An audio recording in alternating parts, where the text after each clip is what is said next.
estar novamente com vocês para partilhar mais um pouquinho sobre a saúde materno-infantil.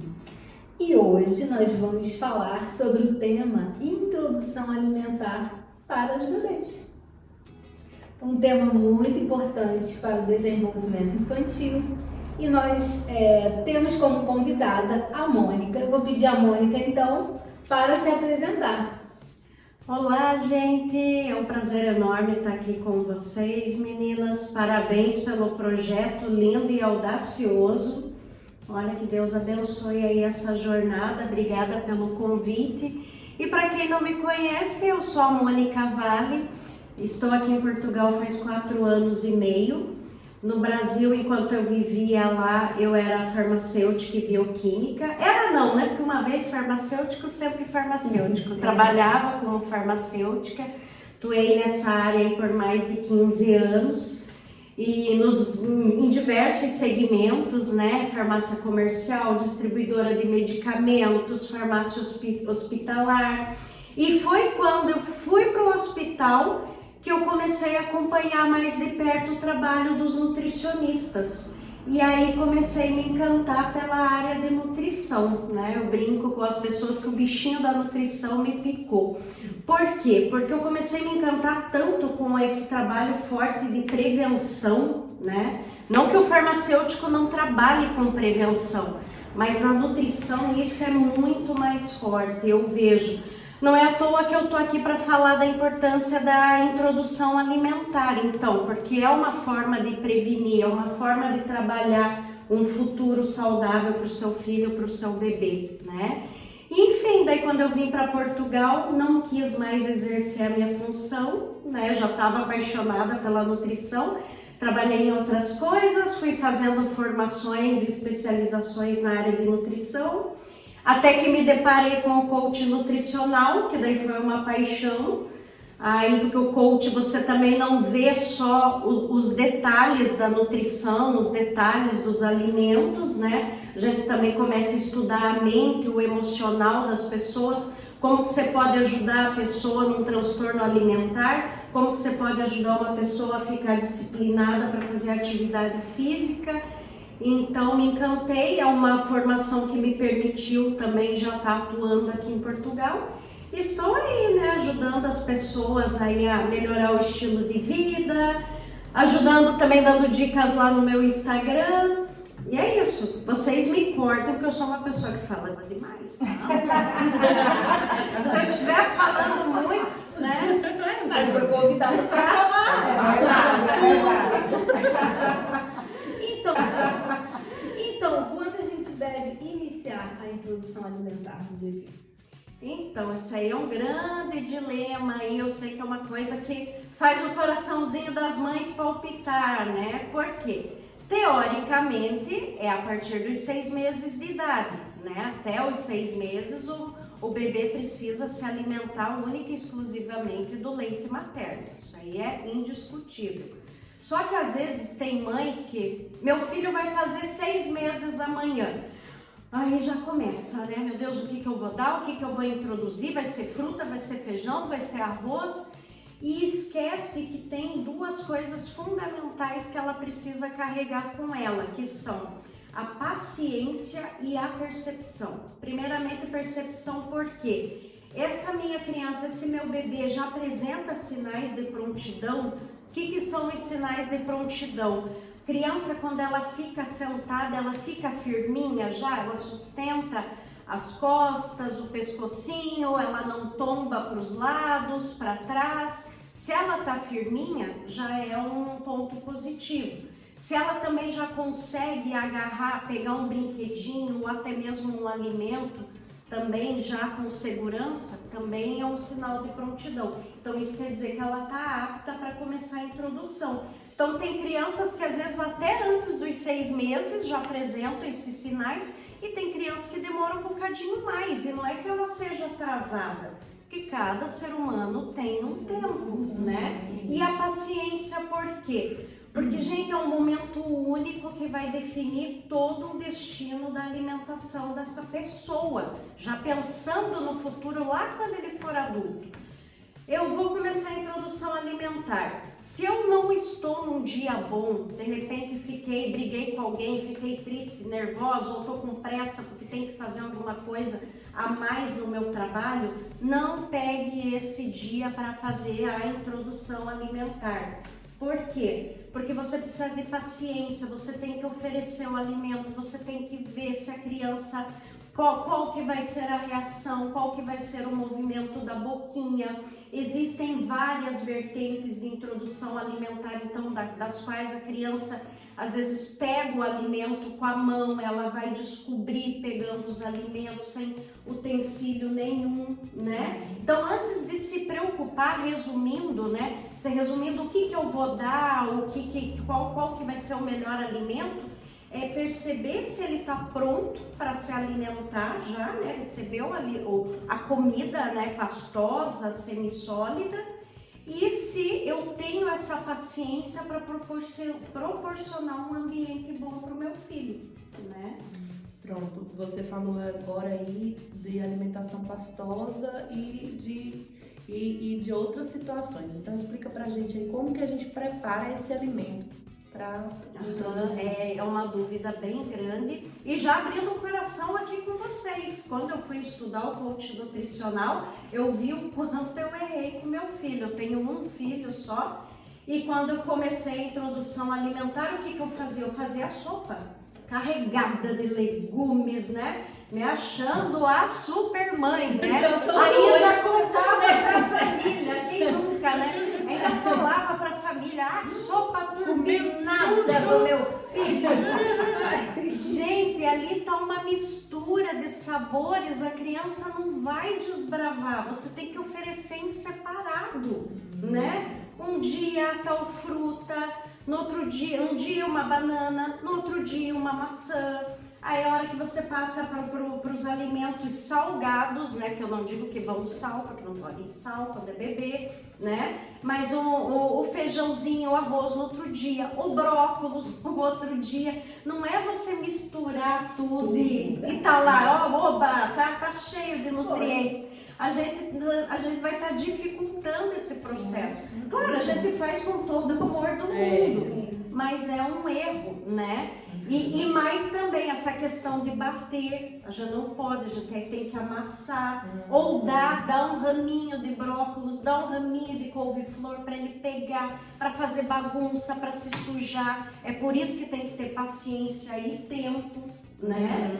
Então, nada de mistura, nada de líquido, sopa, ele tem que aprender a mastigar. Ele só bebia leite, ele só tomava leite. Então ele não pode ficar só tomando coisa líquida, ele tem que aprender a mastigar. É uma oportunidade de perceber as texturas, as consistências, a coordenação motora quando ele leva a boca, né? E entender aquilo que a criança tem mais predileção, né? Eita, ele gostou mais da banana, ele gostou mais da maçã. Exatamente. Né? Então, É um vai, a mistura ali você fala de fruta deixa pro futuro. Agora eu descobri, porque a minha primeira filha, ela cuspia a sopa toda. Coitada. Ela só mamava no peito. E com 6 meses eu comecei a introduzir exatamente, misturava tudo, um monte de tempero. Eu achava que tava abafando. E ela, como eu, cuspia tudo. É uma oportunidade de se explorar, né? E muito importante isso que você falou, Raquel, essa questão do cuspir. Também a gente, enquanto mãe, os pais também, né? Dá lá a colheradinha de comida para a criança e ela cospe. Às vezes não é cuspir, é um movimento de protusão da língua, porque é esse movimento, até alguns pesquisadores, né, algumas literaturas citam, é um movimento da baleia que a língua faz, que é o que facilita a amamentação. Então, ele vai fazer isso com a língua, com a comida, não é que ele está rejeitando, é o jeito que ele engolia o leite. Então, às vezes, não gostou da comida. Não, é porque ele não sabe engolir, ele não sabe mastigar. O movimento com a língua durante a amamentação é um preparatório para a mastigação. Então, as crianças que amamentam por pelo menos 6 meses exclusivamente são mais propícias a terem introdução alimentar com mais facilidade. Excelente. E aí uma especialista na mama, na amamentação, né? Ela tem 3 filhos, né? Então, Também, pelo menos também. até o terceiro, ela aprendeu. Agora é um grande dilema, né? Qual mãe que não fica frustrada, faz a comidinha, não coloca sal, faz tudo saudávelzinho, dá o prato e a criança não come, porque né? E não come, você fica frustrado achando que não gostou, mas na verdade é um período de descoberta, né? E tá tudo bem, né? O importante é que não desanime, não desista, porque muitos acabam desistindo, né? Muitas mães têm um tempo muito corrido, né? Não conseguem fazer direitinho e aí acaba que desistindo. Exato. Né? E aí passa com que a criança depois não goste daqueles alimentos, não é isso? Exatamente. Lembrando, ressaltando também que o período de introdução alimentar ele é longo. Ele vai dos 6 meses aos 2 anos de idade. Então é por isso que eu digo, é paciência, percepção e persistência também. Né? Mônica, eu tenho um curso dentro da minha empresa que chama Retorno ao Trabalho e Vida Social. Aquelas mulheres que já estão ali quase completando 4 meses, que vão retornar, são CLT, ou perto dos 6 meses que vão retornar ao trabalho, que desejam manter a amamentação. Porque a gente sabe que o retorno ao trabalho, infelizmente, é um dos fatores de risco para desmame precoce. Porque tem toda aquela conjuntura lá das empresas que não têm lactário e que não apoiam realmente e acaba afundando. São muitos obstáculos. E eu faço todo esse preparatório em relação a como você vai se preparar psicológico, fisiologicamente para isso, a ordenha, o armazenamento, o transporte, o acondicionamento desse leite e a oferta desse leite sem introduzir os bicos para não fazer a confusão de bicos e de fluxos. E uma das partes do curso eu falo uma pitadinha sobre a introdução alimentar, inclusive eu oriento que eles procurem um profissional especializado em nutrição, para que façam esse acompanhamento também direcionado, né, e bem detalhado. Porque a partir dessa idade de 6 meses ela vai voltar ao trabalho. E esta criança está fisiologicamente e neurologicamente preparada para receber os alimentos, né? Sim. Inicialmente naquele processo de introdução, que ele vai ser exposto ali aos novos sabores, às novas texturas e tudo mais. Aquela grande descoberta, aquela brincadeira divertida e trabalhosa. E assim, eu trago isso para elas perceberem e equalizar as expectativas dela, porque nem sempre aos 6 meses a criança vai simplesmente deixar de tomar o leite que necessita e já vai estar apta, pronta para mastigar e deglutir tudo e ficar saciada. É um processo de transição que vai haver uma introdução, mas que ele também vai continuar precisando daquele aporte nutricional ali do leite, né? E aos poucos introduzindo. Eu falo muito que a partir de 90 a 100 gramas é que a gente pode entender, me corrija se eu estiver errado, eu li em alguns artigos, em alguns poucos estudos que eu fiz nesse ramo. A partir de 90 a 100 gramas a criança está apta a, digamos, substituir aquele leite que teoricamente ele se alimentava. Sim. A grande maioria das literaturas fala sobre isso, né? E um outro ponto que eu trago para elas também é sobre não postergar e nem atrasar. Mas o meu bebê é muito gordinho, ele só toma leite, já tem 8 meses, eu não vou dar alimentação. Você está inibindo, você está atrasando o desenvolvimento fisiológico, neurológico, psicomotor, porque aí é uma exploração sensorial também, e está atrasando o desenvolvimento do seu filho. Então eu digo, minha gente, 6 meses introduz, conforme a orientação do nutricionista, do pediatra, mesmo que você ainda tenha interesse, porque todos os órgãos, a Organização da Saúde, o Ministério da Saúde, a Associação Pediátrica traz que a gente deve amamentar exclusivamente até 6 meses e complementado até 2 anos ou mais, desde que essa dupla decida manter o aleitamento materno, mas não pular as etapas. Então não atrasa, certo? Não atrasa. 6 meses inicia conforme a orientação. Claro que existem algumas nuances, aquelas crianças que têm a prontidão e aqueles que ainda vão desenvolver. E também não antecipa, porque talvez eles não tenham maturidade, né? E pode ali incorrer riscos de engasgos, né? E causar outros prejuízos. Eu sempre trato isso e acho muitíssimo importante direcionar para um nutricionista que vai abordar isso mais profundamente, né? Com mais conhecimento e propriedade.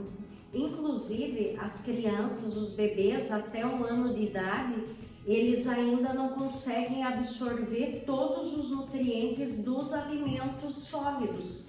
Então, por isso que é importante, quanto mais tempo a criança mamar, né, beber o leite materno, melhor. Porque é no leite materno que tá ali, né, como eu brinco, toda a explosão de nutrientes, de aporte, né, de nutrientes calórico que ele precisa, né. Então, é como você falou, exatamente, saber equilibrar a hora de oferecer o leite materno, né, se ele ainda tá tomando, ótimo, mas já oferecer os alimentos, mas ter essa ciência. De repente o filho não tá comendo, como a gente falou, né, não tá querendo, só tá brincando com a comida e quer mamar, dê o peito. Você já faz uso de algum leite industrializado, né, também dê esse leite, porque realmente com o alimento normal, ele ainda não vai estar absorvendo tudo, né? Só a partir de 1 ano de idade. É bem pouquinho, né? A quantidade. E assim,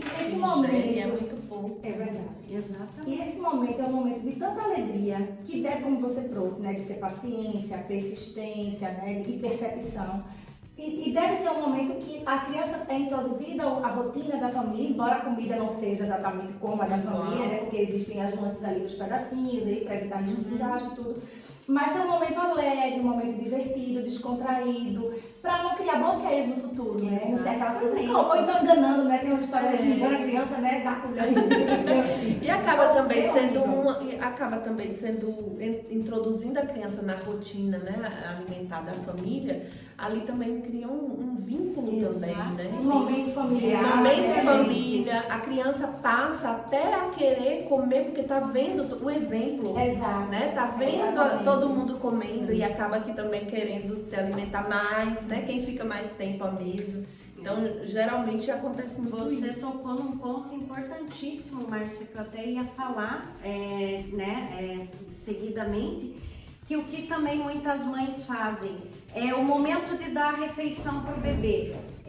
Bota a criança numa cadeira e é só aquele momento ali, é só a criança comendo, ela ou a mãe, ela ou o pai, ou ela ou a babá, a ama, a avó, seja lá quem for. E não, tem que sentar a criança à mesa junto com a família, ela já vai ver a família comendo, isso já vai até servir para estimular, né? Aprender depois a mexer com os talheres com mais facilidade. Né? Os movimentos Por imitação e repetição. E é aí que entra também a virada de chave para os pais que se alimentam mal, né? Se você não tem hábito de vida saudável, acabou de ter um bebê, então é a hora de eu repensar os meus conceitos, rever meus conceitos, desculpa, e agora eu vou começar a ter uma alimentação mais saudável, porque daí eu não preciso nem estar fazendo comida separada para minha criança, né? Eu vou comer brócolis, vou fazer um feijão, arroz, um brócolis e uma proteína. Por que eu tenho que fazer diferente para minha criança? Não tenho. Ele vai comer da mesma comida. Claro, sem o sal, né? Que a gente vai usar.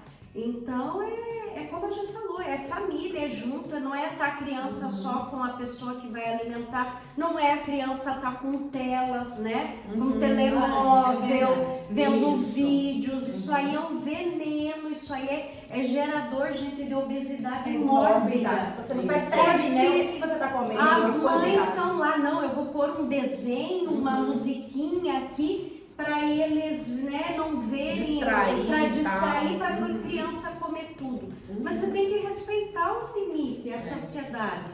Não é socar ali e fazer com que a criança limpe o prato. É respeitar a saciedade para não dilatar o estômago e ela não ter problemas depois. Você falou aí também, não colocar sal, mas também é bom não colocar açúcar. Sim, o sal, né? Sal e açúcar, olha... Não, o açúcar é um veneno, né? É uma paixão, isso é um veneno. Além de estragar os dentinhos. Já é pra mais Já que falou em açúcar, né? E as frutas que têm uma maior quantidade de açúcar, deve se evitar? Não, tranquilamente, porque o açúcar da fruta, a frutose, Só é Qualquer aquele, fruta né? Só é você aquele oferece normalmente. O problema é o açúcar refinado, né? O açúcar industrializado, que não se deve dar até os 2 anos. Agora estão revendo as literaturas, porque tá essa loucura, né, de produtos industrializados, essa explosão de sabor e tudo altamente palatável, e a gente não vê mais criança comendo fruta, comendo comida de verdade. Então já tem estudos aí preconizando para que no futuro não seja, não digo permitido, mas que não seja conveniente apresentar açúcar antes dos 4 anos de idade. Né? Então esse 2 Olha, então ainda eu já vai estou se adiante, estender. viu? Porque lá no consultório eu falo até 4 anos, nada de Você açúcar. já está certa. Olha aí. A Márcia Já até você já 4 está na anos. Só. diretriz certa. Mas é difícil. viu? É muito É difícil. Quem É interessante tá matando, né? que uma das coisas que a gente usa até para trabalhar isso é colocar o dia do doce, porque as crianças elas já têm essa introdução, infelizmente antes até de 1 aninho. Infelizmente. São poucas as crianças que a gente vê com as mães preocupadas com isso. Então, por isso que as crianças chegam ao consultório com 1 ano, 2 anos, 3 anos já com cárie. Né? Cara, em Portugal eu acho uma coisa muito interessante, porque na escola o lanche é muito saudável. Como eles passam o dia inteiro na escola, não tem essa coisa da cantina que tem aquelas porcalhadas todas que eles vão lá e tem o caderninho de escola, eles falam, olha isso, aquilo. Não, e é sempre aquela, são frutas, é a sopa no almoço O almoço em si, né? Então assim, eles vão ter contato com o doce quando chegam em casa, se a família ofertar, né? Ou antes de sair no café da manhã, ou no jantar e nos finais de semana. Então a exposição é bem menor do que nas escolas que a criança não fica integral e que tem cantina. Que tem a cantina que não tem essa ideia e essa mentalidade de um alimento mais saudável, né? A gente sabe que mais cedo ou mais tarde vai ter o contato com o açúcar, Isso. né? E vai gostar.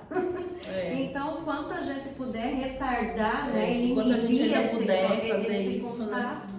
Nós melhor. mães que ainda puder fazer isso, melhor coisa. Ô, Mônica, e em relação às alergias alimentares? Como a gente pode identificar que um alimento está causando alergia?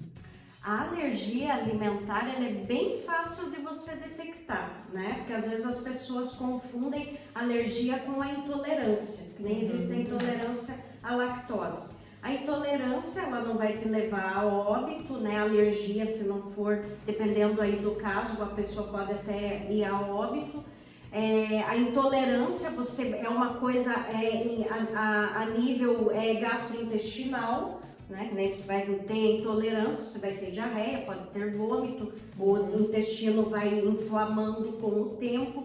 Mas a alergia, se a criança já tiver alergia, vai dar coceira ou já vai ter, né, manchinhas na pele, urticária. Em casos mais graves já vai inchar a boca, os lábios, as pálpebras. Tem que tomar cuidado para não ter o edema de glote, que daí é bem mais grave, né? Tem que agir Então, rápido. agora essa questão da introdução, que nem um exemplo de alimento bem alergênico, o ovo, né? Sempre tem esse cuidado. Mas já dá para introduzir aos 6 meses de idade, né? Então, alguns profissionais defendem o seguinte modo de se introduzir. Comece introduzindo só a gema. Então, num dia você dá só a gema para a criança comer. Na verdade, a alergia é a clara, né? Que é a proteína da clara. Mas se já tiver algum sinal com a gema, então nem apresenta a clara, né? E em alguns casos, alguns profissionais já dizem, não, já tem que induzir, dar um pedacinho pequeno, gema junto com a clara. Eu, particularmente, é aquela coisa, é criança, é filho da gente, né? É um serzinho ali que não tá com o sistema imunológico desenvolvido. Eu, particularmente, sugiro que ofereça só a gema primeiramente. Eu lembro que antigamente, né, era só a gema que oferecia. Né? A clara vinha bem mais adiante, justamente por causa da alergia. Ô, Mônica, e ainda tá naquele processo de você colocar 5 coros no prato, assim, quanto mais ou menos? O que é que a gente orienta para as mães? Assim, para introdução, o que é legal?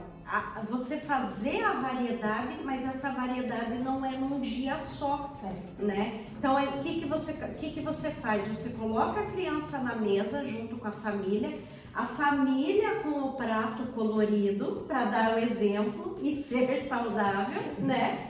E a criança, como a gente está nesse processo de aprendizado, de perceber o que ela vai gostar mais, o que ela vai gostar menos, ofereça um alimento só por refeição. Então ele tenha o contato com a mesa, com o colorido, mas que ele experimente um alimento só por refeição. Né? E isso daí com o tempo, principalmente depois dos 2 anos, aí é a hora de sentar e dizer, filho, vamos fazer aquele prato colorido, bonito? E ele já vai estar familiarizado com aquelas cores todas. Porque viu, aprendeu com o exemplo da família. Isso. Eu já ouvi pediatras a dizerem que quando a criança está sendo amamentada no peito, não há necessidade de oferecer água.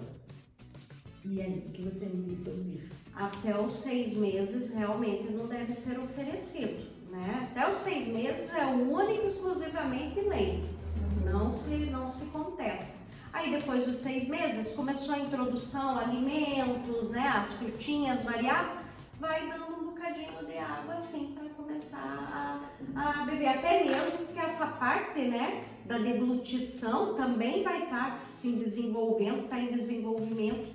Antes ele não tem, antes dos 6 meses a chance de engasgar com a água é muito grande. Então realmente tem que ser depois dos 6 meses a água. E na lista, né, de alimentos que nós temos para oferecer, tem algum tipo de alimento que você acha que deve ser priorizado na hora da introdução alimentar?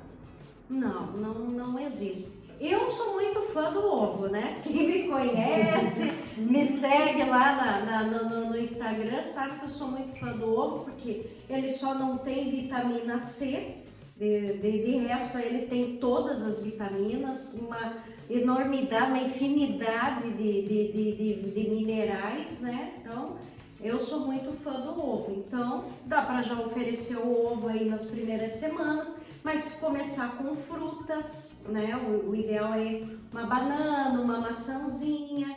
Mas nesse mesmo mês aí de introdução dá para apresentar o ovo, os legumes, né? É como eu falei, é tudo percepção e você também não fugir muito da tua rotina. Tem uma rotina saudável e vai oferecendo o que você vai comer no teu dia a dia, oferece para a criança também, né? Nunca uma alimentação, o almoço do bebê, a janta do bebê. Não, ele vai comer o que a família está comendo. E em relação à temperatura do alimento, por exemplo, se for oferecer um alimento semi-pastoso, né, de cenoura, por exemplo, né, essa temperatura aí, como deve ser essa temperatura? É muito subjetivo, né? A gente está acostumado já a comer a comida salgada, né? Muitos dos alimentos quentinhos. Então tem gente que vai comer não, isso aqui, cenoura eu não consigo comer na salada, cenoura eu tenho que comer refogada. Então a gente fica pensando nos nossos gostos, nas nossas preferências, mas o bebê ele está aprendendo, né? Sim, porque se ele está sendo amamentado no seio materno, é uma temperatura ambiente, né? O leite materno. E aí depois vão vir alimentos que têm outras temperaturas, outras texturas. Exato. É tudo novo para ele. Variedade. Um dia pode dar a papinha mais quente, outro dia você pode dar até mais fria, né? É aquela coisa, ele tem que descobrir sabores, texturas, temperaturas, só nunca dá fervendo, né? Nem gelado, nem congelado, né? Não pode. Agora a cenoura, pode comer um dia refogadinho com um arrozinho, no outro dia você pode dar uma cenourinha baby para ele brincar e numa dessas ele até leva a boca e gosta. né? Então você vai estar apresentando o mesmo alimento em temperaturas e texturas diferentes. É a paciência, a persistência e a percepção dos 6 aos 2 anos. Tem uma coisa que eu queria entender um pouco, o que você acha? Tem várias formas de você, são trabalhos, eu não sei como é que eu posso dizer trabalho. Tem a metodologia BLW, é metodologia que a gente chama? Sim. São correntes, talvez, não sei. A BLW, aquela que é tudo triturado mesmo, que também você vai chamar, enfim. Eu tenho uma ideia de que se eu só pego, eu ofereço à criança uma única forma, uma única modalidade, digamos assim, Isso. só BLW, os pedaços grandes que eu acho importante que ela pegue, que ela explore e tudo mais, para fortalecer a musculatura, a coordenação motora e tudo mais. Mas no futuro, se essa criança só for exposta inicialmente a esse tipo de modalidade, de modelo, ela vai ter dificuldade a alimentos mais processados e mais triturados, e do contrário mesmo, se ela for só exposta a alimentos triturados e processados, ela vai ter dificuldade a alimentos mais sólidos, né? Eu acho que talvez o interessante seria um pouco de tudo, assim, para ela ser exposta a um pouco de tudo. Você já perguntou e já respondeu.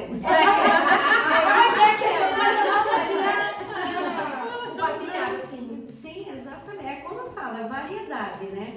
Existe então a modalidade da introdução tradicional, que é fazer a papinha e amassar, que é a mais usada no Brasil, né? Que a gente vem dessa cultura da papinha, da comidinha amassada. A BLW, ela é da Inglaterra, do Reino Unido, né? Que é realmente a criança, ela não fica nem com prato, né? Ela tá lá na cadeirinha, naquela parte ali da bandejinha, vem, a mãe coloca o alimento, não tem prato, não tem talheres, e é a exploração, né? Ou vai comer, vai amassar, vai passar na roupa, vai jogar pro cachorro. Aí a BLW, ela é ótima para a questão de exploração sensorial, para várias coisas, né? No desenvolvimento da criança. Mas a mãe, se você é uma mãe daquela que, ai, meu filho não pode manchar a roupa, ai, a casa não pode sujar, ai, não tem que ser uma refeição que não pode demorar porque eu já tenho que sair correndo. Então pense bem, porque a BLW estressa muito as mães que estão correndo, que estão agitadas e que não toleram sujeira, né? Que é tipo propaganda do Omo, né? Porque se sujar faz bem, né? Então você vai ver a criança passar comida do cabelo, como eu falei, na roupa, né? Mas é uma descoberta maravilhosa, né? E mais cedo ou mais tarde ela vai pôr na boca e opa, vai ser legal. Só que também o que é a desvantagem para quem de repente só usa a BLW, né? Que é Baby Led Weaning, quer dizer que o nenê lidera, o nenê, o bebê comanda, né? Toda a refeição, isso que quer dizer a BLW. Qual que é uma desvantagem? De repente a postura à mesa, porque ele fica ali comendo tipo um vikingzinho, né? É muito importante toda essa exploração que eu falei, todo esse desenvolvimento, mas ele também precisa, né? Principalmente ali depois de 1 ano e meio, saber se portar, que tem um pratinho, tem um talherzinho, o ato de levar a colher, o garfo à boca, também contribui, né, com esse desenvolvimento. Então variedade. Sim, é importante a gente também destacar as crianças com deficiência. Essa introdução alimentar já não corre, né, como com as crianças que não têm deficiência. São crianças com algumas limitações motoras, de postura, né? Você disse, a postura é muito importante. Né? Imagine uma criança, por exemplo, com paralisia cerebral que tomba para um lado, para o outro, para frente, não sustenta o tronco. É preciso cuidados diferentes, até em relação à textura do alimento, né? Exato. Crianças que usam sonda nasogástrica depois, que vai fazer o desmame, é diferente, não é? Porque a gente está falando sempre, né, no geral, mas a gente também tem que pensar nas exceções, não é isso? Exatamente. Cada caso é um caso, né? Então você lê ali, você vê um padrão, você vê uma linha para seguir, mas não tome aquilo como lei para a tua vida, né? Vai adaptando o que for melhor para sua rotina e para o seu bebê. O que importa é ele se sentir bem. Eu trabalho muito com crianças, todos sabem, e eu ouço muito as mães a dizerem que os filhos com 3, 4 anos de idade acordam de madrugada, pedem uma mamadeira ou quer comer o alimento. O que a Mônica diz sobre isso? Já quando já tem seus 3, 4 anos de idade, o que eu diria? Podem ter aí, eu acho que 3 situações.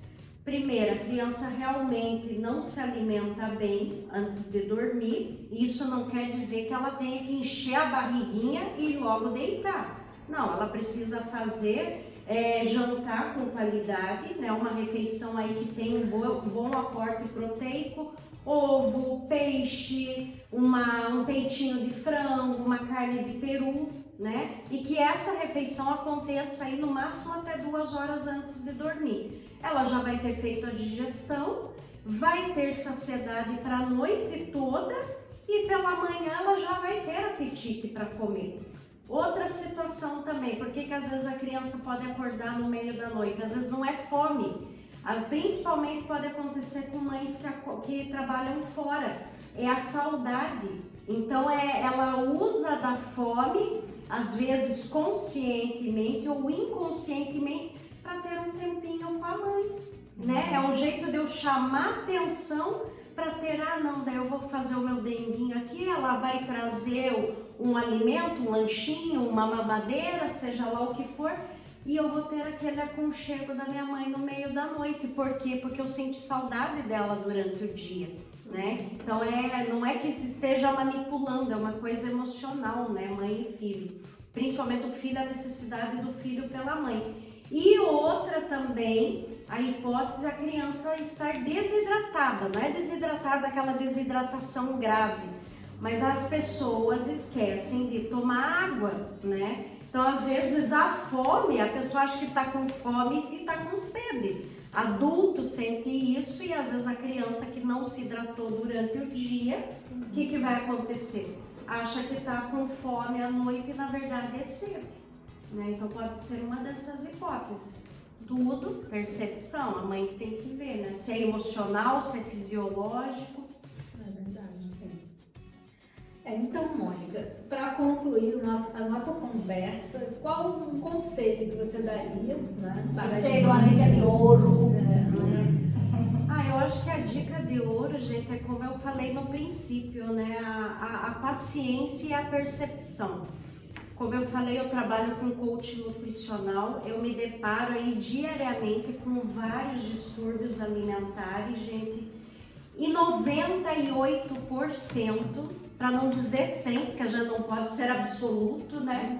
Mas 98% eu digo, são distúrbios, os distúrbios vieram do quê? De alguma coisa que aconteceu na infância, né? E porque os pais quiseram errar? Não, a gente tenta fazer o melhor. Como eu falei, o caso da sopa, que eu colocava lá um monte de legumes e não é o viável, né? A gente sabe que os pais fazem o melhor. Mas, às vezes, uma chantagem emocional no momento de comer, né? A criança já é maiorzinha, não come. Meu filho, eu acordei cedo para fazer essa comida para você e agora você não está comendo, você não está dando valor, olha o tempo que eu perdi. Aí a criança vai lá e come para não magoar a mãe, está dilatando o estômago, né? Ou a criança não come. Você viu como tem gente morrendo no mundo de fome, meu filho? Olha quanta criança morrendo de fome. É desperdício, é pecado jogar comida no lixo. Vai a criança e raspa. Ou a criança com a chinela aqui na mesa. O chinelo na mesa, exatamente. Ou, como a gente já falou, colocar a tela para a criança se distrair e você socando a comida para a criança comer tudo. Tudo isso vai impactar negativamente no futuro. Comparação é uma das coisas também que a gente vê as pessoas, que eu vejo as pessoas sofrerem um monte aí quando eu começo a fazer o coach nutricional. Tinha até uma cliente minha que ela desenvolveu a obesidade porque ela comia demais, porque era o único momento que ela recebia elogio da mãe dela. A irmã mais velha era melhor em tudo, né, só não comia bem, comia pouco. E o único momento que ela ganhava o elogio da mãe é porque ela limpava e raspava o prato. Então ela foi comendo cada vez mais, a mãe com aquela crença que criança gordinha, adolescente gordinho, é saudável, né, tá tudo ótimo. E ela desenvolveu uma obesidade e mais esse transtorno alimentar, porque ela só sentia a aprovação da mãe quando comia bastante, né? Então a dica que eu dou, gente, é paciência, né? Tem os dias que a gente tá cansado, que a gente não vai ter pique ali, a mesma paciência para esperar a criança comer, brincar com os alimentos. Mas isso vai ter um impacto muito profundo no futuro, né? Por isso que eu digo, se você não está numa fase boa, não comece a introdução alimentar nessa fase. Adie uma semana, adia 2, nem que às vezes tem que adiar 1 mês. Não é legal? Não é. Mas o emocional pesa demais. A gente é só emoção. Então, É melhor ter bloqueios, né? Criar bloqueios pro resto da vida. Sim. De distúrbios alimentares. Exatamente. Essa é a minha dica, o meu apelo, paciência, gente. Porque distúrbio alimentar tá a grande maioria linkado aí com a infância. Então, Mônica, muito obrigada. Obrigada a vocês. Colaboração preciosa, não é? Maravilhoso. E qual vai ser o nosso próximo podcast? Nós vamos falar sobre o papel, a importância do farmacêutico na atenção à saúde da criança e da mulher, que é o nosso foco do nosso podcast.